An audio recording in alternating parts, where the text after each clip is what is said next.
Hello mga boss, good morning, good afternoon, good evening sa inyong lahat. Kung anong oras man ito ninyo napapanood at kung nasan man kayo sa mundong ibabaw. Today is February 13, 2024, 1:55 AM ng madaling araw na guys.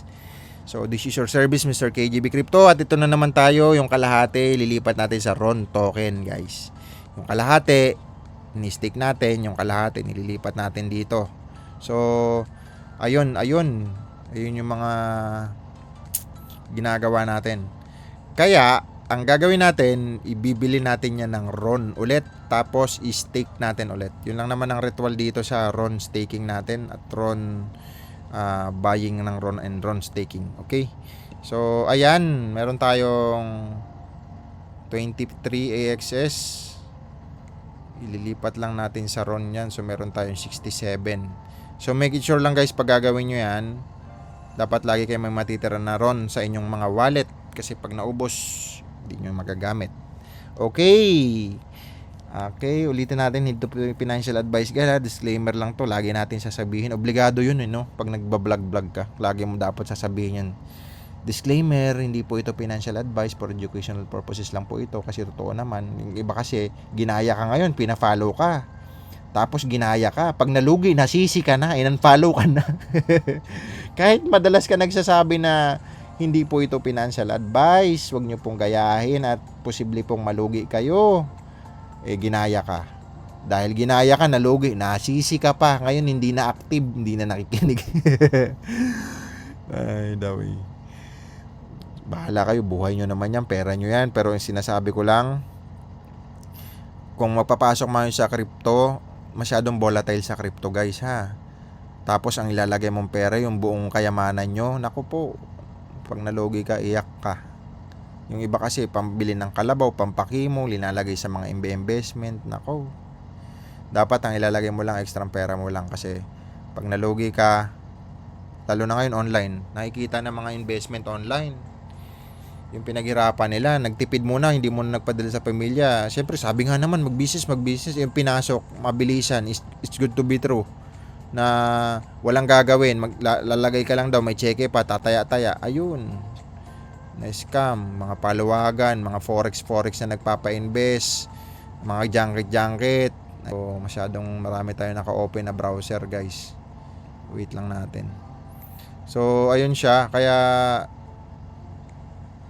kawawa naman yung iba, nadadamay kahit legit naman. At ayun na nga guys, eto na. So medyo kanina, medyo mabagal. Okay, so ayan na dati, bili na tayo kasi mag-stake na tayo. So hanap lang tayo dito ng malupit na nagbebenta, nag-validator na mababa ang bigay ng percentage. Ito. So ito siya. Okay. 15.11 ang ibibigay niyang APR, pero 8% lang yung commission niya. So ito naman, dito na lang tayo, kay ano pa siya, verify. So delegate natin, max natin, pero syempre magtitira tayo guys, magtitira tayo ng RON. So mga 68 lang. Ayan. So $100. Ito tumaas yung ano natin. So ito yung total stake natin. Tumaas yan kasi yung kinita natin doon sa berry na kinonvert natin sa RON, kaya lumaki yan. Pero pag available na ulit yung pixel, babawasan natin yan guys, para doon tayo bibili sa pixel at bibili tayo doon araw-araw. Okay, so for now ito lang muna. So ipa-plus lang natin yan.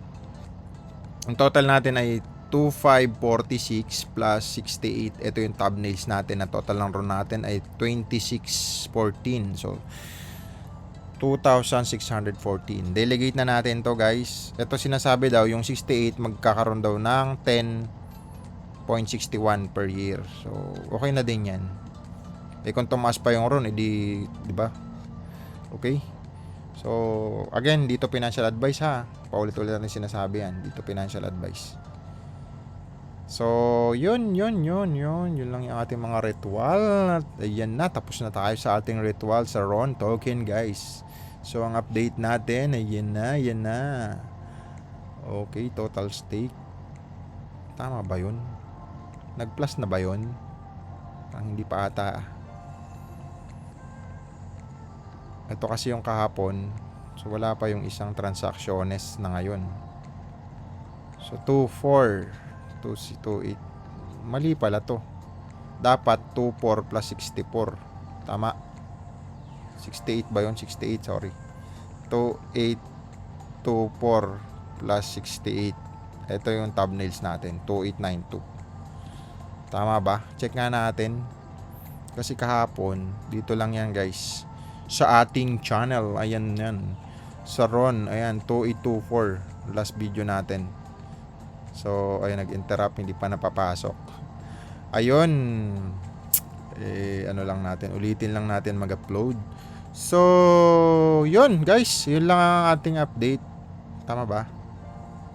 Thank you so much again sa inyo and yun lang ang update natin. Wala na akong maisip. Nandun na lahat ng update sa sa AXS 101 video. Pang 101. Thank you so much again sa inyo. This is your service Mr. KJB Crypto at sa mga hindi pa nakasubscribe yan, mag-subscribe na kayo guys. Huwag nyo na ipagkait yan. Supportahan yung kapwa nyo Pilipino. Kapwa nyo Pilipinong nagbablog. Nangangarap na dumami lang yung subscriber. Pero syempre, ulitin ko, yung video ito para sa akin lang to. Sa mga gusto mag-follow, di swerte. Pag ayaw nyo di, okay lang din naman.